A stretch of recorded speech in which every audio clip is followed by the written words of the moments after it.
NDA पूरी ताकत और एकजुटता के साथ खड़ा हुआ है इस बिल के समर्थन में। जेडीयू और टीडीपी के अलावा आरएलडी भी अब इस बिल का समर्थन कर चुके हैं। तो जो कल तक पूछ रहे थे कि इन पार्टियों का स्टैंड क्या है, वो स्टैंड पूरी तरीके से साफ है। ये पार्टियां सरकार का हिस्सा हैं और ये सरकार के इस बिल के साथ भी हैं। इसके बाद बिल को लोकसभा में पास कराना सरकार के लिए काफी आसान माना जा रहा है। और ये तस्वीर आप देख रहे हैं, ये भोपाल से तस्वीर आ रही। बड़ी तादाद में मुस्लिम समाज के लोग आज सड़कों पर उतरे और ये बिल पेश होने से पहले ही नरेंद्र मोदी के पोस्टर हाथ में लेकर उन्हें धन्यवाद दे रहे थे ये बिल लाने के लिए। लेकिन कांग्रेस की तरफ से विपक्ष की भी बात कर लें तो कांग्रेस सांसद इमरान मसूद ये कह रहे हैं कि अब कोई उम्मीद नहीं बची है। वो भी ये जानते हैं कि नंबर गेम में वो पीछे हैं, इसलिए वो ये कह रहे हैं कि कोई उम्मीद नहीं बची है मुसलमानों पर, इससे बड़ा जुल्म और कोई नहीं है। आप मुसलमानों की प्रॉपर्टी छीनने का काम होगा। आप सोचिए, ये एकदम ब्लैंक स्टेटमेंट वो जो दे रहे हैं, ब्लैंकेट स्टेटमेंट जो दे रहे हैं। आप पहले सुनिए इमरान मसूद को और फिर इस पर चर्चा करेंगे। इमरान भाई, कुछ उम्मीद नजर आ रही है? आप लोगों ने संघर्ष किया, आप कहते रहे। देखिए, कोई उम्मीद नहीं है। और जो लोग ये तमाशा करते हैं, जो लोग ये ढोंग करते हैं कि वो मुसलमानों के हमदर्द हैं, वो भी अगर उनके साथ खड़े हुए हैं तो ये मुसलमानों के साथ सबसे बड़ा जुल्म है। इससे बड़ा जुल्म नहीं है। सारी प्रॉपर्टियों को इस बिल आने के, इस कानून बनने के बाद छीनने का काम होगा और सारी प्रॉपर्टियों को खुर्द-बुर्द करने का काम होगा। और ये जो नैरेटिव देश में बनाया जा रहा है कि हमने वक्फ बाय यूजर को रहने दिया, वक्फ बाय यूजर के अंदर इन्होंने सीधे सीधे लिखा है कि उपयोग कर द्वारा विद्यमान वक्फ इसके वक्फ संपत्ति के रूप में बना रहेगा, सिवाय के संपत्ति पूर्णतः या भागतः विवादाग्रस्त है या कोई सरकारी संपत्ति है। तो विवादाग्रस्त है और या सरकारी संपत्ति सही हो जाएगा। ये विवादाग्रस्त है या सरकारी संपत्ति है, ये 2025 के होगा। तो ये आपने जो रास्ता खोल दिया और से कह दिया कि अगर ये होता है तो ये डेजिग्नेटेड ऑफिसर तय करेगा कि ये वक्फ की है कि नहीं है। और डेजिग्नेटेड ऑफिसर कब तय करेगा, इसकी कोई समय सीमा नहीं है। तो आप जब तक ये प्रॉपर्टी वक्फ की नहीं रहेगी तो आपने तो सारी प्रॉपर्टी छीन रहे हो। ये तो सबसे बड़ा मुद्दा, इसी को आप लोग कह रहे थे कि भाई वक्फ बाय यूजर सबसे बड़ा मसला है। सरकार की तरफ से इस तरह की कोशिशें हो रही थी, शायद इसमें कुछ ढील दी जाएगी। आपको ढील दिखा तो रहा हूं मैं, तो आ गया ये तो। अब इसमें कोई ऐसा है, जो चीज हमारे पास डॉक्यूमेंट आ गया उसमें तो कोई चीज छुपी हुई नहीं रही ना। ये तो सब कुछ दिखाई दे रहा है सामने। और ये सारी शर्तें हमारे ऊपर लागू हैं। लिमिटेशन एक्ट हमसे लड़ेगा, सारे जितने भी दूसरे धर्मों के बोर्ड हैं सबके ऊपर लागू रहेगा, लेकिन वक्फ पे नहीं लागू रहेगा। वक्फ की जो प्रॉपर्टी हैं, जो कब्जादारक हैं, वो पहले गैर जमानती था, अब जमानती हो जाएंगे। बीजेपी की जो सहयोगी पार्टियां हैं, जेडीयू, टीडीपी, चिराग पासवान की पार्टी, जयंत चौधरी की पार्टी, वो सब साथ है सरकार के, कह रहे हम करा लेंगे। नहीं, क्या करा लेंगे, ये तो आ गया, ऐसे क्या कराएंगे अब? ये तो आ गया, ऐसे वापस कराएं। अब देखिए, मजेदार बात आप देखिए, इमरान मसूद कांग्रेस पार्टी के सांसद, जो बिल का मसौदा अब इनको तो मिल गया होगा, उसमें जो पढ़ रहे हैं ना, ये जो क्लॉज पढ़ रहे हैं, पढ़ के बता रहे हैं, देखो इन्होंने रास्ता खोल दिया है, अब हमारी सारी जायदादों के ऊपर सवाल उठाने लगेंगे। वही तो की क्लॉज है पूरे बिल का। वही क्लॉज शहजाद पूनावाला भी पढ़ रहे हैं और ये बता रहे हैं कि इस क्लॉज ने ही तो बचाया है कि कोई झगड़ा नहीं होगा। देखिए, क्योंकि इमरान मसूद साहब के पास ये क्लॉज आ गया तो वही क्लॉज मैं पढ़ के सुना रहा हूं, क्योंकि मेरे पास कोई कॉपी नहीं है अभी इस वक्त पर। Provided that existing Waqf by user property, मतलब कि जो वक्फ बाय यूजर, अभी वो कॉन्सेप्ट खत्म हो चुका है, पर जो ऑलरेडी प्रॉपर्टी ऐसी है रजिस्टर्ड ऑन और before commencement of this act, मतलब ये एक्ट आने से पहले जो पहले से रजिस्टर्ड है, will remain Waqf by user, मतलब वो वैसी ही स्थिति में रहेगी अनलेस कि वो सरकारी प्रॉपर्टी हो या वो डिस्प्यूट में उस दिन पर हो, इस एक्ट के आने आज से पहले के दिन तक हो। यानी कि ये बिल जब तक एक्ट बन रहा है उससे पहले की जितनी भी विवादित प्रॉपर्टी है उस पर ये लागू ही नहीं हो रहा है ये बिल। इसका मतलब ये है कि इससे पहले की जो भी प्रॉपर्टी है, ये बिल लागू होने से पहले वक्फ बाय यूजर की, उनको कोई टच नहीं करेगा। अगर वो डिस्प्यूटेड है इस बिल के आने से पहले, तो वो डिस्प्यूट तो वैसे ही कोर्ट मामला तय करेगा। कोर्ट पे तो किसी को शंका शुबा नहीं है, हो सकता है इनको शरिया कोर्ट में ही विश्वास हो, पर हमारी संवैधानिक कोर्ट तय वो उसी शब्द की बात कर रहे हैं। आपने ये शब्द डाल करके, अगर वो डिस्प्यूटेड है तो आपने एक जरिया खोल दिया, दरवाजा खोल दिया विवाद होने का। सर, ऐसा है कि जो मामला कोर्ट के संज्ञान में है, क्या उसको कोई एक्ट छीन सकता है, अपने पास ला सकता है? अगर कोर्ट ने उसका संज्ञान ले लिया है किसी डिस्प्यूट का, तो ये कोई भी कानून उसके संज्ञान से लेकर अपने दायरे में नहीं ला सकता। लेकिन वो एक तो कोर्ट का मामला कोर्ट में ही रहेगा। वो जो एक लिमिटेशन वाली बात भी कह रहे हैं, वो भी मैं बताता हूं। लिमिटेशन एक्ट आज तक लागू नहीं होता था। लिमिटेशन एक्ट हर चीज पर लागू होता है, मतलब कि एक आप क्लेम करते हो, उस पर एक सर्टेन पीरियड ऑफ टाइम के बाद आप क्लेम नहीं कर सकते। वक्फ ही एक है ऐसा अद्भुत जिसपे वो कोई लिमिटेशन एक्ट नहीं अप्लाई होता। ये तो पहले इस वक्त all India Muslim personal law board एक प्रेस कॉन्फ्रेंस कर रहा है, सुनते हैं। और हमारे तजिए के मुताबिक इस नजरसानी के बाइस जो दोबारा इसमें गौर व फिक्र किया गया जेपीसी के अंदर मुजव्वज़ा तरामीम की बनिस्बत अब ये बिल और ज़्यादा ऑब्जेक्शनेबल है हमारे लिए और काबिल एतराज़ हो गया है, और उसकी दफ़ात जो हैं वो और ज़्यादा हमारे लिए गैर महफूज हो गई हैं। वक्फ तरमीमी बिल 2024 के खिलाफ एतराज़ात जो हम लोग करते हैं उसकी बहुत सी वजूहात हैं। वक्फ बोर्ड की रुकनियत यानी वक्फ बोर्ड क्रिएशन करने में जो तब्दीली की गई दफ़ा 14 के अंदर, अब CEO के ओहदे पर मुसलमान ऑफिसर का तकर्रुर नहीं होगा। बी, कोई जायदाद वक्फ है या नहीं उसके बारे में फैसला दफ़ा 44 के मुताबिक अब तक इस बाब में सर्वे कमिश्नर, अदालती कार्रवाई और मुख्तलिफ हुक्काम की कवानीन साजी को इख्तियारात हासिल थे। ये निज़ाम अब बिल्कुल दिरहम बरहम और तहस नहस हो गया है। इस तरमीम के बाद वक्फ का इंतज़ाम अब मुसलमानों के हाथ से ले लिया गया है और इसको हुकूमत के हवाले कर दिया गया है या ऐसे इदारे के सुपुर्द कर दिया गया है जो कि बुनियादी तौर पर मुसलमानों का इदारा नहीं है। सी, वक्फ कानून में बुनियादी तब्दीलियों पर हमारे एतराज़ात क्या हैं? नंबर 1, वक्फ बराए इस्तेमाल वक्फ बाई यूजर 3B उसको खारिज कर दिया गया है। नंबर 2, वक्फ की तश्कील वक्फ के क्रिएशन करने के लिए प्रैक्टिसिंग मुसलमान का होना शर्त, ये शर्त लगा दी गई है जो कि गलत है हमारे नज़दीक। नंबर 3, वक्फ के क्रिएशन करने में वक्फ की तश्कील में दफ़ा 3A2 उसके बाइस विरासत के हकूक़ को ख़त्म कर दिया गया है। नंबर 4, दफ़ा 3C का इजाफा जिसके मुताबिक कलेक्टर या अब कोई मुतय्यन ऑफिसर यह फैसला करेगा कि कोई जायदाद हुकूमत की है या वक्फ की है। नंबर 5, दफ़ा 3C2 उसके तहत में यह शख्स कि जब तक कि ऑफिसर फैसला न दे उसे हुकूमत की जायदाद तस्वुर किया जाएगा, वो गवर्नमेंट प्रॉपर्टी रहेगी जब तक कि डिसीजन नहीं हो जाए।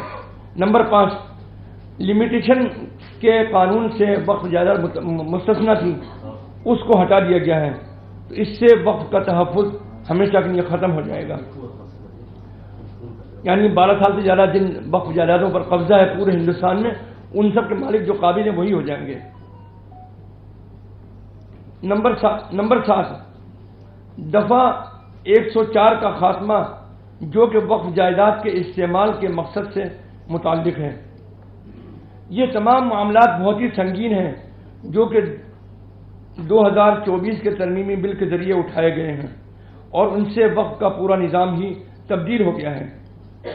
जेपीसी में उन अहम नताइज के हामिल मामलात और अफेयर्स पर कोई गौर नहीं किया गया, बल्कि बाज़ मामलात को जेपीसी ने और ज़्यादा बिगाड़ दिया है।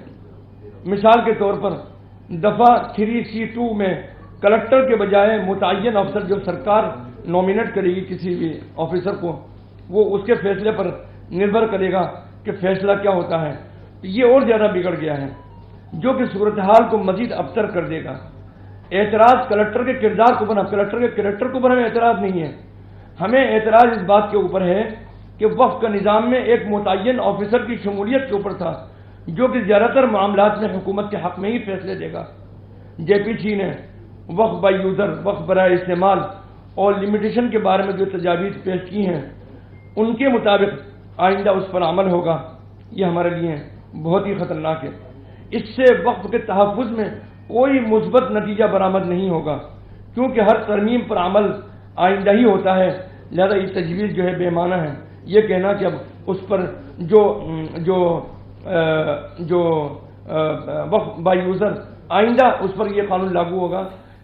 ये all India Muslim personal law board के चेयरमैन थे और वो साहब वो ये कह रहे हैं कि जो जेपीसी के सुझाव मानकर के जो नया मसौदा तैयार किया है इस विधेयक का, इसने तो अब पहले से और ज्यादा खराब बिल बना दिया। मैं एक ही उदाहरण से इनके झूठ को ध्वस्त करना चाहता हूँ। पहले क्या होता था कि सर्वे ऑफिसर तय करता था वक्फ बोर्ड का कि भाई ये जमीन वक्फ की है या नहीं, कॉन्फ्लिक्ट ऑफ इंटरेस्ट है, मैं अपने केस में जज नहीं हो सकता। फिर कलेक्टर को बनाया गया कलेक्टर को इसलिए बनाया गया ताकि कलेक्टर के पास लैंड रिकॉर्ड्स का एक्सेस होता है। नहीं, मैं दावा किया, मैं वक्फ बोर्ड हूं, मैंने दावा किया कि ये प्रॉपर्टी मेरी है, तो आपका सर्वे ऑफिसर तय करेगा, फिर मेरा ही आदमी जाकर के तय करेगा, वो सबूत लेकर के हाँ। आएगा। अच्छा, या किसी ने दावा ठोका कि आपने गलत क्लेम किया, मेरी प्रॉपर्टी ये वक्फ नहीं है, तो आप ही का ऑफिसर बताएगा कि ये है या नहीं है। ये क्या न्याय संगत है? नहीं है, ये प्राकृतिक न्याय के खिलाफ है। हटा के किसको दिया था? कलेक्टर। कलेक्टर को क्यों दिया? हमारे देश की व्यवस्था में कलेक्टर जो एक पढ़ा लिखा व्यक्ति, एक सरकारी एग्जाम पास करके बना हुआ व्यक्ति है और उसके पास लैंड रिकॉर्ड्स का एक्सेस होता है, तो चेक कर सकता है इमीडिएटली कि ये किसका है, क्या इसका तथ्य है। अब वो कह रहे हैं, अब तो ये एक 10 सेकंड और, अब तो कलेक्टर से ऊपर वाले ऑफिसर को ये दावा दिया गया है, तो इसमें समस्या क्या है? आपत्ति दर्ज कर रहे हैं, वो ये कह रहे हैं कि अब ऑफिसर तय करेंगे कि ये संपत्ति हमारी है या अरे नहीं तो है। पहले वक्फ के हुकूक को खत्म कर दिया गया है। वक्फ का मुलाजिम तय करे, उनके लिए ठीक था, वो पार्शियल नहीं था। और जो कॉन्स्टिट्यूशनल व्यवस्था में बना हुआ कलेक्टर या उससे बड़ा कमिश्नर ऑफिसर है, वो उसकी इंपार्शियलिटी पे सवाल निशान है। ये मतलब न्याय संगत है? ये देवेंद्र हमारे सहयोगी जुड़े हुए हैं इस पर।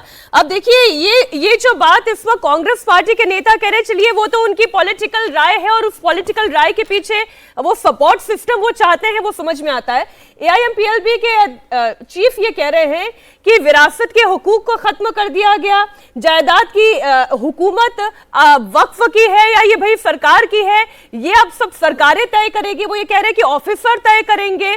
एक तरीके का कंफ्यूजन ऐसा लग रहा है कि या तो बिल उन्होंने पढ़ा नहीं है या फिर एकदम ब्लैंकेट स्टेटमेंट वो देना चाह रहे हैं मुसलमानों के सामने कि सरकार उनके खिलाफ है। और बिल्कुल मीनाक्षी, वो पॉलिटिकल नैरेटिव गढ़ने की ज़्यादा कोशिश है बनिस्बत की तथ्यों के। जैसे इमरान प्रतापगढ़ी का वो बयान कि किसी भी धर्म पे ऐसी कोई व्यवस्था नहीं की गई, शायद वो इस तथ्य को भली भांति जानते होंगे, फिर भी अनदेखा करने की कोशिश कर रहे होंगे कि जैसे शिरडी के ट्रस्ट की बात कर लें, तिरुपति के ट्रस्ट की बात कर लें, वैष्णो देवी के ट्रस्ट की बात कर लें। आज हिंदू धर्म की ये जो 3 प्रमुख ट्रस्ट हैं, इनसे सरकार को कितना रेवेन्यू मिलता है, सिर्फ 1 साल के रेवेन्यू को देख लें, फिर उनको ये समझ में आ जाएगा कि हाँ, उनकी बात कितनी सतही थी और कितनी बेमानी थी। अब कुल मिलाकर कोशिश ये है कि जो लोग इस बिल का विरोध कर रहे हैं कि एक नैरेटिव गढ़ दिया जाए कि ये सरकार किस प्रकार से मुसलमानों के हक को छीन रही है। और जैसा कि बार बार ये उदाहरण भी दिया गया कि सीए के प्रोटेस्ट को लेके, वो उदाहरण ही अपने आप में काफ़ी हो जाता है कि ऐसे नैरेटिव कितने रेत के किले के हिसाब से गढ़ने की कोशिश की जाती है। आखिर सीए में कौन से कागजात के आधार पर किस मुसलमान को देश से बाहर कर दिया गया, फिर भी आपने प्रोटेस्ट किया, हंगामा किया और एक बड़ी आबादी को भ्रम में डाला। वैसे ही कोशिश वक्फ संशोधन को लेकर भी है। जैसे वक्फ की प्रॉपर्टी को लेकर मीनाक्षी, अगर आप देखें तो पिछले 5 साल में या पिछले 10 साल के उनके रेवेन्यू को उठाकर आप देखें तो लगातार जो उनका रेवेन्यू, अपना रेवेन्यू है, वो नीचे की तरफ जा रहा है। ऐसा कैसे हो सकता है कि इतनी बड़ी प्रॉपर्टी हो और उसका जो रिटर्न आ रहा हो वो लगातार नीचे की तरफ जा रहा है? तो उसके लिए ज़रूरी है ना कि पारदर्शिता हो, इफिशियंसी हो, दक्षता हो, उसमें एफिशिएंट लोग सामने आए। जैसे जो 2 गैर मुसलमानों को शामिल करने को लेकर बहुत ज़्यादा विवाद खड़ा किया जा रहा है सदस्यों को लेके, वो उस बोर्ड में भी बहुमत के आधार पर ही फैसला होगा जो कि मुस्लिम लेंगे। लेकिन चाहे तकनीकी तौर पे हो या प्रशासनिक तौर पे हो या वित्तीय तौर पे हो, ऐसे एक्सपर्ट्स इस तरह से भी आ सकते हैं और एक इंक्लूसिव अप्रोच हो सकता है। उस मकसद से इस प्रावधान को किया गया है। इन 2 के होने से फैसले पे कोई प्रभाव नहीं पड़ना है, क्योंकि फैसला तब भी आपको बहुमत से लेना है, वो मुस्लिम धर्म के लोग ही बहुमत से लेंगे। लेकिन कुल मिलाकर क्योंकि एक बवाल खड़ा करना है और बीजेपी की सरकार है, तो ऐसे में ऐसे आरोप बहुत आसानी से चस्पा हो सकते हैं और उसके तहत इस काम को भी किया जा रहा है। जैसे जिन दलों के भी सांसदों की अगर आप बात करें, तथ्य के आधार पर अगर आप बात करें तो बहुत देर बात नहीं कर पाते। मीनाक्षी जी, आप बने रहे देवेंद्र हमारे साथ। वक्फ अमेंडमेंट बिल को लेकर पक्ष और विपक्ष दोनों के सांसदों के एक-एक करके बयान सामने आ रहे हैं। इस बीच सुप्रिया सुले ने भी बयान दिया। उन्होंने कहा, हम बिल पर सदन में चर्चा करेंगे, हम पूरी ताकत से इंडिया अलायंस के साथ हैं। आप सुने सुप्रिया सुले को।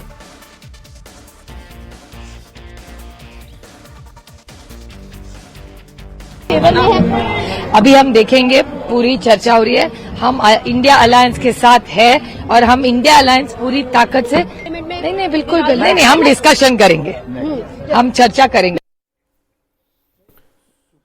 सुप्रिया जी से पूछिए कि उद्धव सेना से बात,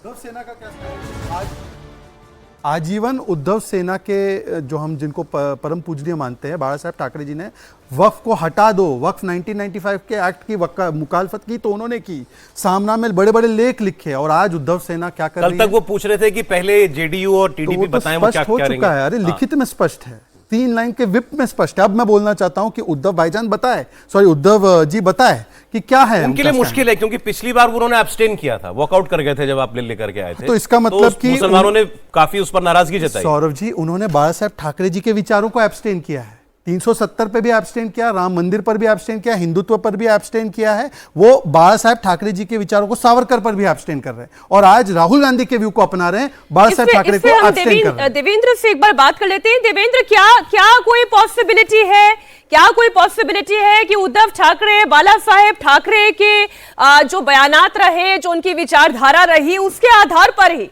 कोई ऐसा एक फैसला ले ले जो चौंका दे इंडिया अलायंस को?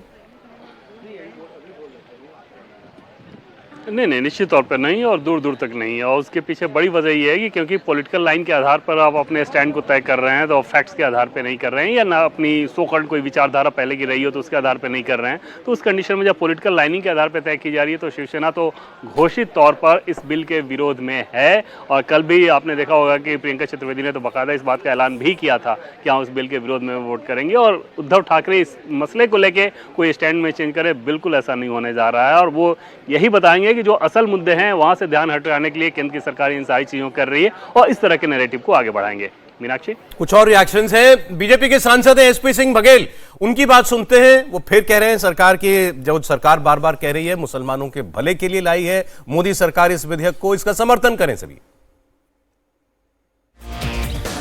ऑपोजिशन तमाम तरह के आरोप लगा रही है कि कैसे एंटी मुस्लिम है, कैसे मुस्लिम्स की ज़मीन हड़पने का एक जरिया है। बहुत ही प्रो मुस्लिम विधेयक है, और जब भी सुधारात्मक कानून प्रदेश में आते हैं तो इस प्रकार के लोगों के पेट में दर्द होता है। जो लोग इस प्रॉपर्टी पर काबिज हैं वो लोग कांग्रेस के और क्षेत्रीय दल के लोग हैं। ये सरकार के समय उन्होंने वक्त की निजी उपयोग के लिए कब्जा करते हैं। इस बिल के बाद सार्वजनिक उपयोग। आपको लगता है कि सर ये बिल में जितना नंबर्स सरकार के पास पूरा नंबर्स है, लेकिन उसके बावजूद जो है विपक्ष कह रहा है कि हम फेंस सिटर्स को भी इस पर लामबंद करने की कोशिश करेंगे? ये नहीं, वो देखिए अभी फ्लोर पे पता चलता है। सांसद हमारे साथ हैं। संजय जी, क्या आपको लग रहा है आज वक्फ का बिल जो है संसद में आ जाएगा? सरकार के पास पूरे नंबर्स एनडीए के पास हैं, बिल तो पास है।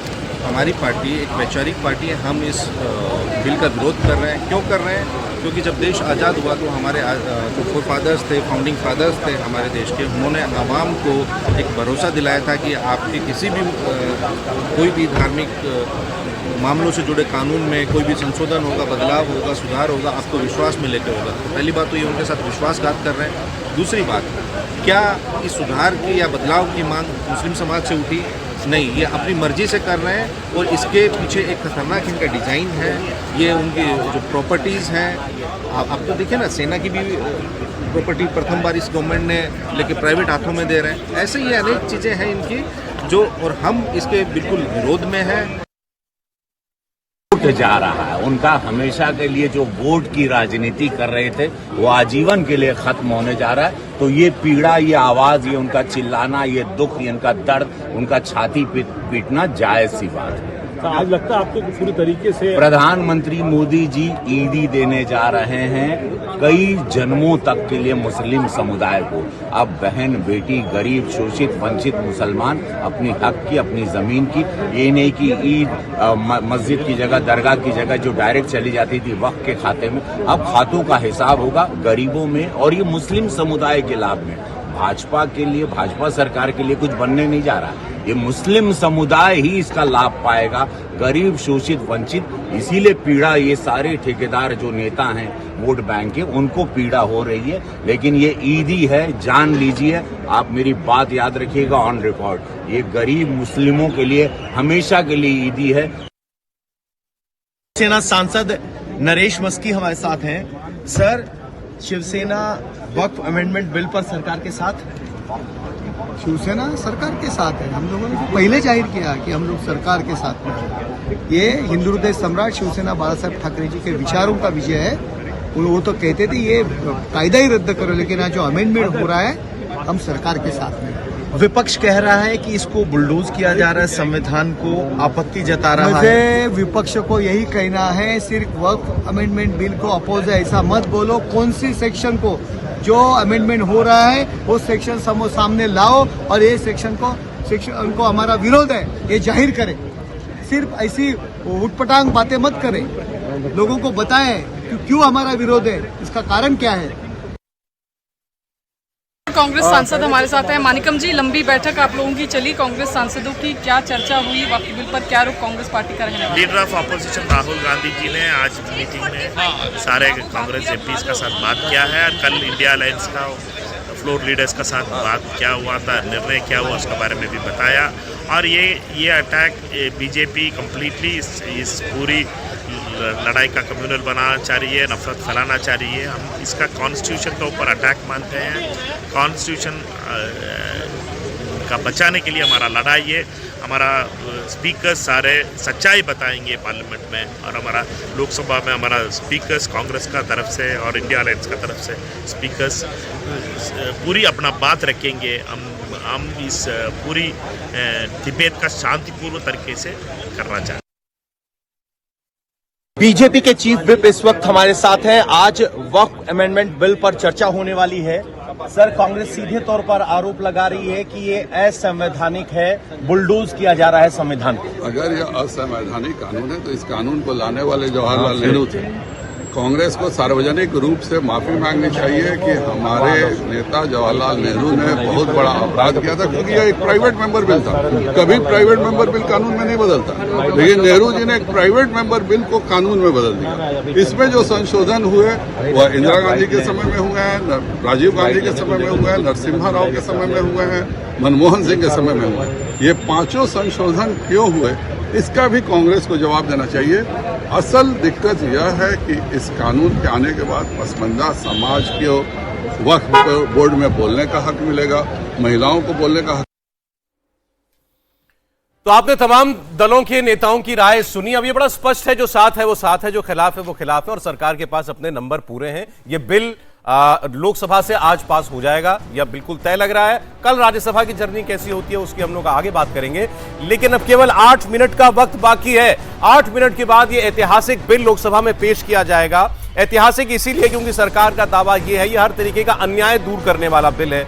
जो मनमानी वक्फ बोर्ड की थी वो भी नहीं चलेगी, और वक्फ बोर्ड के पास इतनी जायदाद होते हुए भी मुसलमान गरीब का गरीब रहे, उसके यहां से 1 रुपया उसके भले के लिए इस्तेमाल ना हो, वो सूरत भी बदलेगी। तो सरकार का तर्क ये है, विपक्ष को आपने सुना कि ये मुसलमानों के साथ सबसे बड़ी नाइंसाफी करने वाला बिल है। जो भी हो, 8 मिनट में इस पर चर्चा शुरू होने जा रही है लोकसभा में। लौटते हैं।